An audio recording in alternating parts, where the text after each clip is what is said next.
Hello, everyone. Welcome. I'm Bronwen Maddox, the Director, and I'm delighted we're having this session, this keynote session on UK defence policy in a heightened security landscape, which feels like understatement. I'm delighted as well that we have Admiral Sir Tony Radakin here, the head of the United Kingdom's Armed Forces, to talk to us about this. He's had a wide-ranging career, as many of you know, many aspects of British security and defence, though I did note in your biography that you're also a qualified barrister and have had much, it looks like, business training not only in the UK but military courses in the US. We're very glad to have you here. You're going to speak to us for 20-25 minutes on this. I'm going to ask some questions. He's kindly said that he can run on by a few minutes, possibly. We've had the morning that we've had slightly disrupted already, and then we will break for lunch. With that, very warm welcome to Chatham House. Thank you. So thank you, Bronwen, and good afternoon, everybody. It's slightly odd, having spoken all around the world under the Chatham House rule, it's ironic that when I find myself actually speaking here, somehow the rule doesn't apply. In my annual lecture last December, I spoke of an extraordinarily dangerous security outlook, and the opening weeks of 2024 have sadly served to reinforce that view. This is also a year of big elections in the US, the UK, the EU, and elsewhere. And it's very welcome that matters of defence and security are subject to public scrutiny and debate. There is certainly a strategic shift underway, as highlighted in both the integrated reviews in 2021 and 2023. A traditional era of state-on-state competition and geopolitical volatility has resurfaced. That has already warranted careful reconsideration of many of the assumptions of the past 30 years. And we have been honest in acknowledging that whilst the themes and direction are as expected, the pace and intensity is greater than forecast. We have a war in Europe that shows no signs of abating in the short term. And we have a war in the Middle East with attendant risks to implode across the region and impact on the globe. But I worry that the public debate that's played out over recent weeks risks becoming confused, and some remarks are alarmist. The starting point for any discussion must be an intellectually honest assessment of the threats our country faces and our options to respond. This needs to be done in a way that is measured and responsible. This speech is my attempt to inject a sense of perspective back into this debate, both on the nature of the threats we face and the fundamentals of Britain's strength and security in the world. I want to do that by offering 4 viewpoints as head of the Armed Forces. First, to reassure those who may have been alarmed by some of the recent commentary. Britain is secure. And to remind people of the extraordinary security we have through both our being in NATO and our being a nuclear power. Secondly, some reflections and observations about Russia, how it has struggled in Ukraine, how we have been surprised at its military weakness, the predicament that it now has, and how that has worsened by a strengthened NATO. Third, what is the UK doing to buttress against these longer-term threats, and how we are focusing on a strategy that emphasises nuclear, maritime and air, and a British army that is rooted in NATO. And all this is underscored with extraordinary men and women who serve in uniform, supported by phenomenal intelligence agencies and great civil servants. Fourth is just to be plain about the responsibility of the chiefs and to reflect on how government works. My obligation as CDS, and the obligation of all the chiefs, is to focus on delivering the most from the armed forces today. We can always do better, and we advise ministers on what more might be needed for the future. but it is for politicians to decide how much resource is allocated and where, and how this is balanced with wider demands of government. Those are sensitive conversations. They are best done in private. First, let me scotch some of the more sensationalist headlines of late. We are not on the cusp of war with Russia. We are not about to be invaded. No one in the Ministry of Defence is talking about conscription in any traditional sense of the term. Britain is safe. We are safe because we are part of NATO, the world's largest and strongest alliance, and also because we are a responsible nuclear power. That doesn't mean that we couldn't face attacks. We already do every day in the cyber domain. We could have random attacks in space, on underwater cables, and attempted violations of our air and maritime sovereignty. The most likely protagonist is Russia. We've been clear about that. But the dilemma for Russia is huge. The inescapable fact is that any Russian assault on or incursion against NATO would prompt an overwhelming response. The thousands of Allied troops currently stationed in Poland and the Baltic states could draw on the 3.5 million uniformed personnel across the alliance for reinforcement. NATO's combat air forces, which outnumbers Russia's 3-to-1, would quickly establish air superiority. NATO's maritime forces would bottle up the Russian Navy in the Barents and the Baltic, just as Ukraine pushed the Black Sea Fleet from Crimea. NATO has 4 times as many ships and 3 times as many submarines as Russia. Britain would be at the heart of this response, contributing 25% of alliance strength at sea and 10% of land and air, plus our cyber and space capabilities and our special forces. This is an alliance that is becoming stronger all the time, growing from 30 to 32 nations, with a collective GDP 20 times greater than Russia, and a total defense budget 3.5 times more than Russia and China combined. Plus, NATO has the additional strategic depth of a population of over 1 billion. And sitting above all of this is NATO as a nuclear alliance. The biggest reason that Putin doesn't want a conflict with NATO is because Russia will lose, and lose quickly. Secondly, can we take some time to pause and reflect on Russia's so-called special military operation in Ukraine? It was supposed to take between 3 days and 3 weeks. It was supposed to subjugate Ukraine's population. It was supposed to take about 2/3 of Ukraine's territory. It was supposed to stop Ukraine joining NATO and the EU. Putin has failed in all of these strategic objectives. At the operational level, Russia has demonstrated its continued inability to fight in a joint way. Its air force has failed to gain control of the air. Its navy has seen 25% of its vessels in the Black Sea sunk or damaged by a country without a navy, and Ukraine's maritime trade is reaching back to pre-war levels. Russia's army has lost nearly 3,000 tanks, nearly 1,500 artillery pieces, and over 5,000 armoured fighting vehicles. At the tactical level, Russia gained Bakhmut, an area just over 40 square kilometres, after 9 months of fighting. Advika is about 29 square kilometres. That has taken 5 months and some 17,000 Russian lives and over 30,000 injured.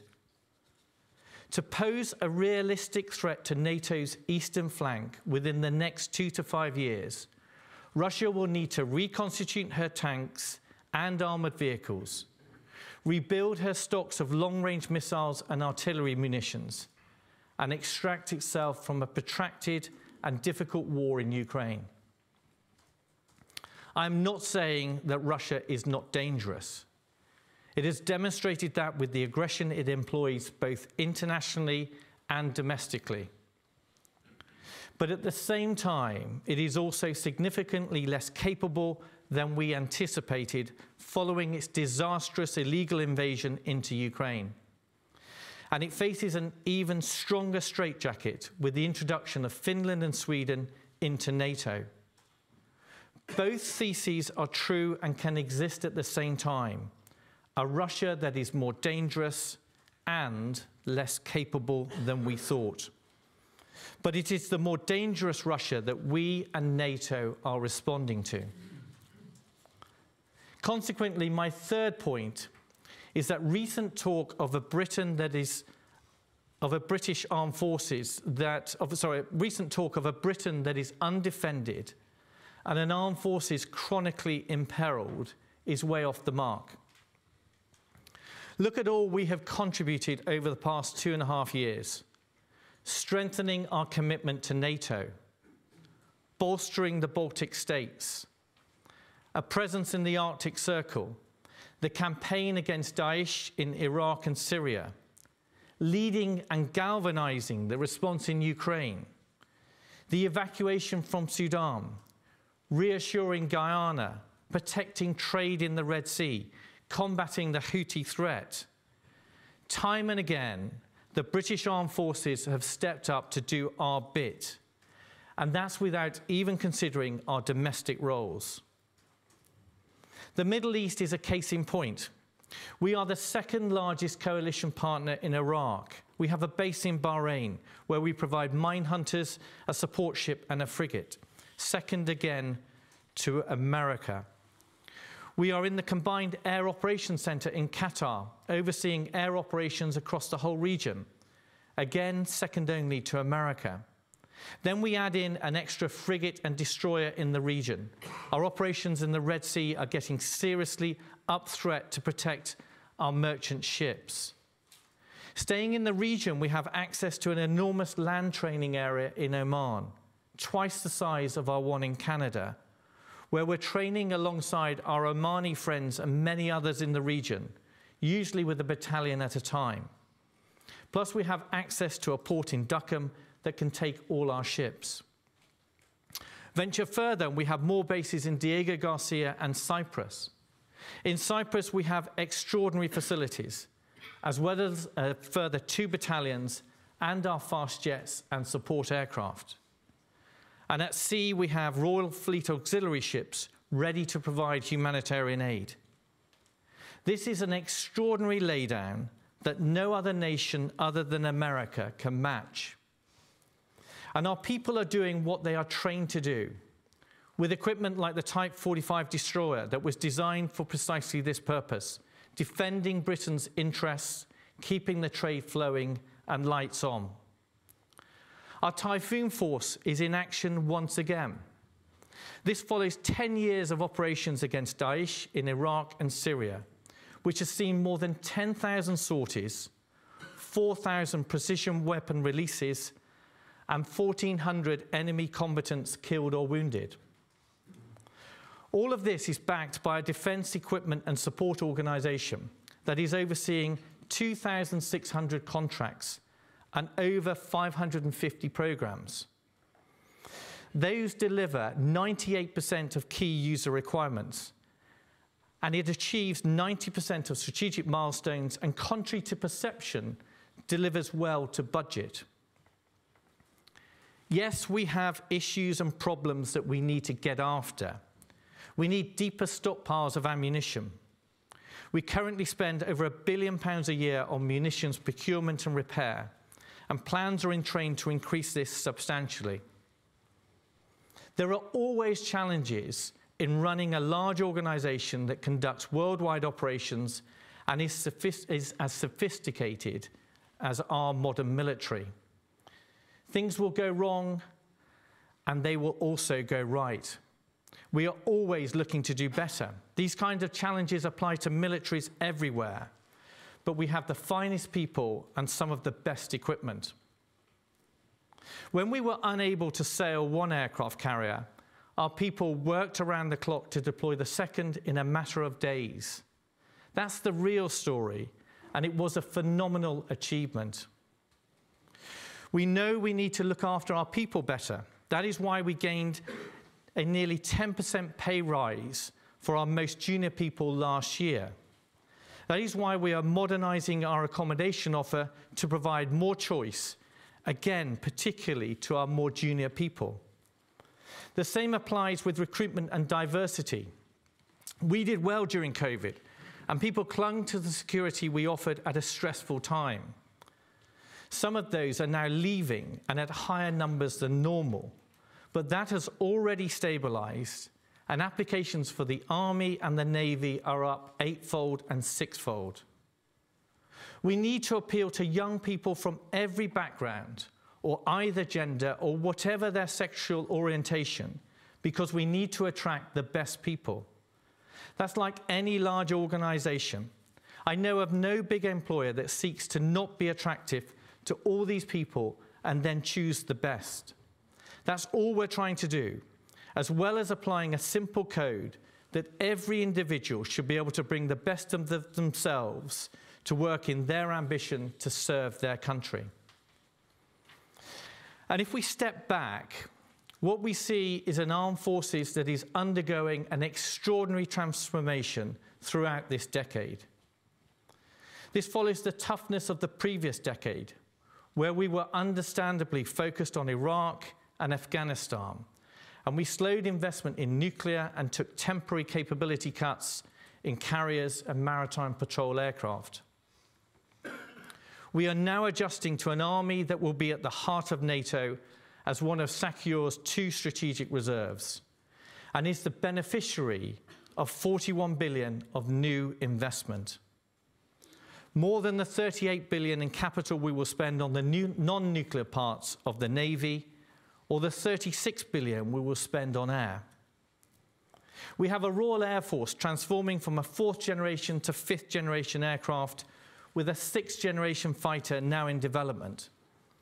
A Royal Navy that is a carrier navy once again, at the heart of an extraordinary nuclear enterprise, and with an astonishing 22 major ships and submarines under construction or on order.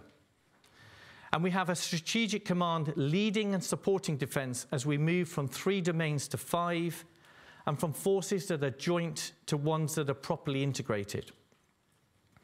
And all this is alongside our biggest capital investment, nuclear.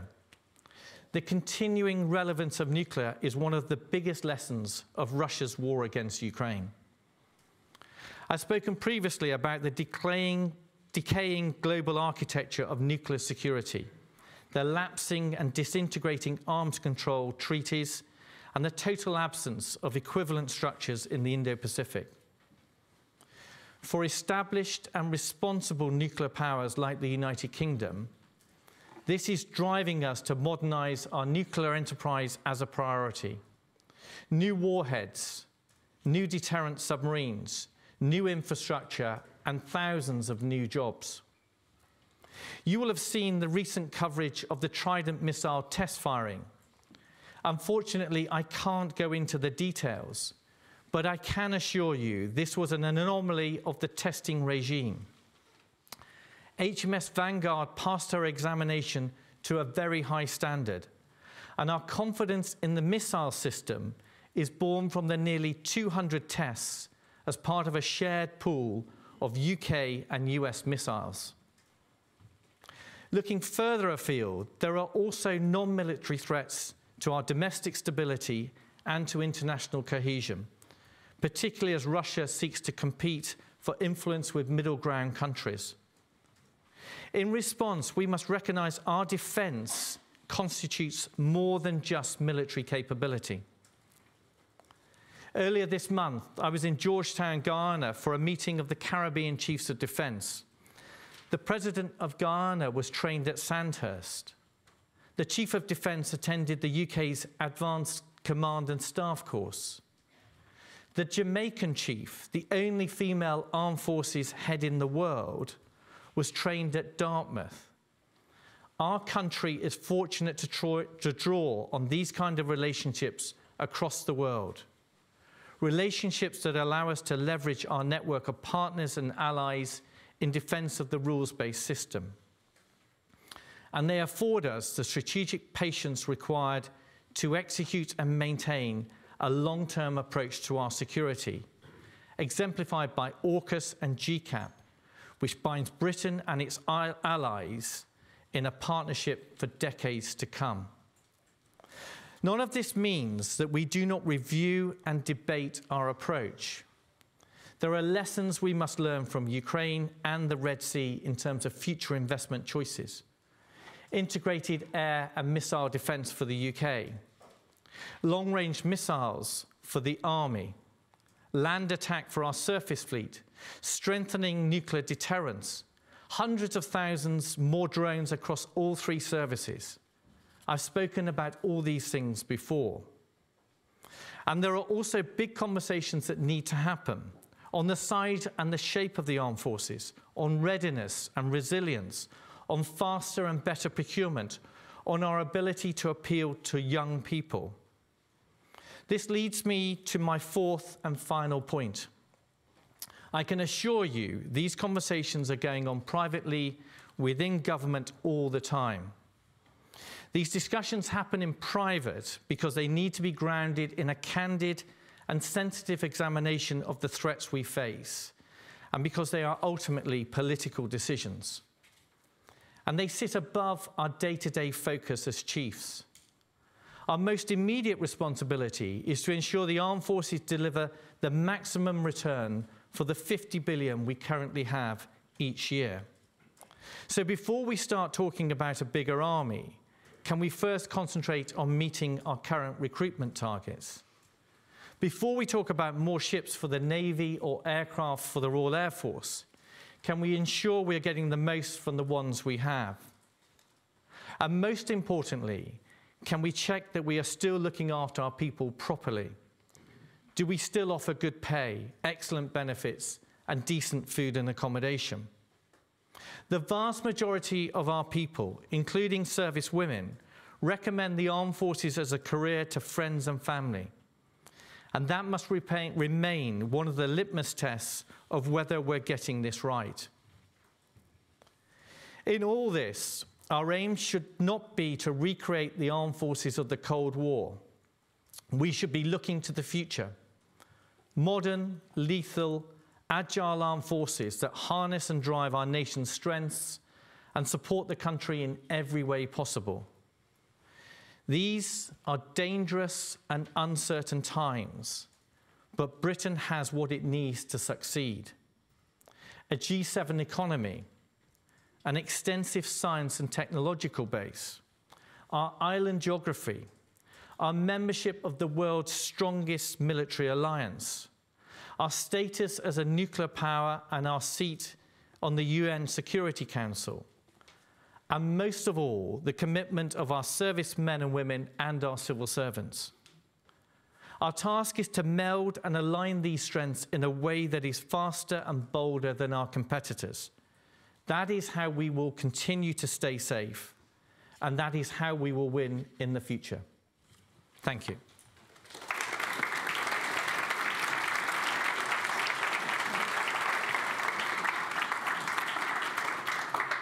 Thank you very much indeed. You've given deliberately upbeat response to, as you said, the public debate, some of which is not very upbeat. And you've also importantly reminded everyone that these are in many ways political decisions, and some of that discussion needs to happen in private, even if that isn't always the case. I wanted to just start with your assertion many times that Britain has what it takes. And I'm thinking of the recent House of Commons Defence Committee, which says a report just at the end of January, called Ready for War, ? Which said, despite the Secretary of State's insistence that the UK armed forces still have sufficient capacity to deploy in response to world events, we remain to be convinced. And there is that question mark. You hear it outside Parliament as well, about whether Britain can do all the things that another part of British government sets out in the Integrated Review Refresh, from all the conflicts that we might list at the moment and potentially helping the US in the Indo-Pacific. What reassurance can you give against that question from the Parliamentary Committee? So thank you. So I suppose the immediate reassurance is to reflect, as I said in the speech, in terms of the here and now and where are we and how are we operating and how do we compare to any of our allies. And that I think ought to be reassuring. The way that we took the lead that we did for Ukraine and galvanized other nations to support Ukraine, and that is a need that needs to strengthen even further, particularly with where Ukraine is at the moment. Then you look at what we're doing in the Middle East and how do we compare to other nations. And again, I think it's clear that we're stronger than any other nation other than America. Then you also see that we're reaching out to the Indo-Pacific. You see that we are investing in capabilities and shaping for the future. That's what I mean about the transformation program. And it's an ugly word, but we are going through this extraordinary transformation where we acknowledge that we need to recapitalize the army and that we want a stronger army as part of its... What does recapitalize mean? So recapitalize means effectively it's predominantly the over 40 billion that we're spending on new equipment for the army. So whether that's Ajax or Boxer or new medium-range artillery, an ambition to go for longer-range artillery that gets you out to the sort of 500-kilometre mark, that's where we need to get to for our British Army, and to make it even more lethal, more deployable, and better to protect itself. And I think Patrick Sanders has been really clear about the need for more air defence, the need to be more competitive in electronic warfare. So all of that is going on. Then I've got to be honest and say that doesn't mean that we have a magic wand. Those are long-term programs, in the same way that you have an aircraft carrier program that strengthens over the whole of this decade, which is a reflection of not having aircraft carriers for nearly 10 years previously. It does take a while to adjust. And then I also think we're not saying that I don't think we're being blind or deaf to some of the anxieties in the House of Commons report. We're being very honest in saying that in the recent past, we have been taking too much risk with our levels of stockpiles, and we're investing more in ammunition. But I think both me and all the chiefs would recognise that has to be a huge increase in ammunition, and that again isn't an immediate. You can allocate the money very quickly, but you now have to put in place the contracts. You now have to grow the industry to be able to support that. Those are changes that are going on. So I don't dismiss the House of Commons report, but I would argue about some of the temporal nature of that. And then the other piece I would just reflect on is the strategic depth that the UK has. And that comes from not only our inherent capabilities. I think the integrated view in 2021 spoke about a nation's security is much more than just the defence ambit. That actually it's about being a strong economy, a strong science power. How do you combat the challenges of health security, climate security? How do you take a bigger role? How do you shape with the alliances that give you that proper strategic depth? That's what the UK has. And the need to be a strong science power in a technological age. So those are some of the areas where the UK is particularly strong, and we're looking to strengthen even more. And then when you carry on the strategic depth, you're fortunate to be in the world's strongest military alliance, which is getting even stronger. So I'm just saying, can we just try and reflect the whole and not take a drinking straw approach to some areas which we recognise have to strengthen? and pretend that that then describes the whole. What you've described about, and you've called it strategic depth, about the UK being strong in many other areas, that is certainly something that our team here at Chatham House would agree with, and is reflected in a report we're going to bring out soon on the UK and the choices facing the next government, whatever government that is. But just to stay for a moment on this, General Sir Patrick Sanders, you mentioned, made one of the comments that I think when you said there's a lot of public debate, not all of it correct. Anyway, he said something interpreted widely as meaning a call for everyone to be ready and for some kind of citizen army or more reservist. How would you, do you agree with him? How would you have liked that to be reported? So I think our focus at the moment is on shaping and delivering on the programme that we've got. So that is the over 50 billion a year. It's those sums that I talked about and delivering on those. And that's our priority. Our priority is to be an even stronger partner within NATO. And that's exciting because I think, again, we should be proud of the fact that we're the strongest European partner within NATO. And then how do you make that real? And how do you become a very strong partner with an elevated role, which is what the future is. And then I'm cautious about some of the language in terms of the way that it was interpreted, because I think Patrick's speech, when you read Patrick's speech in full, it speaks much more to the need to grow defence industry, the need to have a strong land industrial base, back to strategic depth, the need to support that with export orders, which has been a phenomenal drive. Patrick Sanders is in Japan at the moment. We were together a couple of weeks ago in Saudi Arabia. That is how you get the volume, which allows a medium-sized power like the UK to have the best kit. And that's what I think he's been very strong on. And then when you get to some of the other comments about citizens' armies and so on, I think those were just reflections of the dangerous world that we're in. Actually, we're having to respond, and those might be things that start to appear when you go much further down if the world continues to get more dangerous. I don't think he was saying, right, we're now about to embark on a particular programme. And I'm just being honest, there aren't any plans to do that. You talked about NATO getting stronger and stronger, and obviously it's got Finland and now getting Sweden. Do you think it can survive the debate in the US about whether or not the US wants to continue to contribute to European defence? Yes, I think it can. And again, I worry that some of the comments about the interpreting what might be a hypothetical conversation as to where America is going feel to me a little too exaggerated. And I thought Jens Stoltenberg was really interesting last week when he commented on some of President Trump's.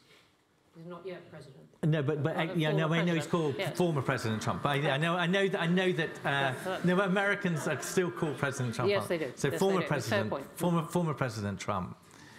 To be really clear, that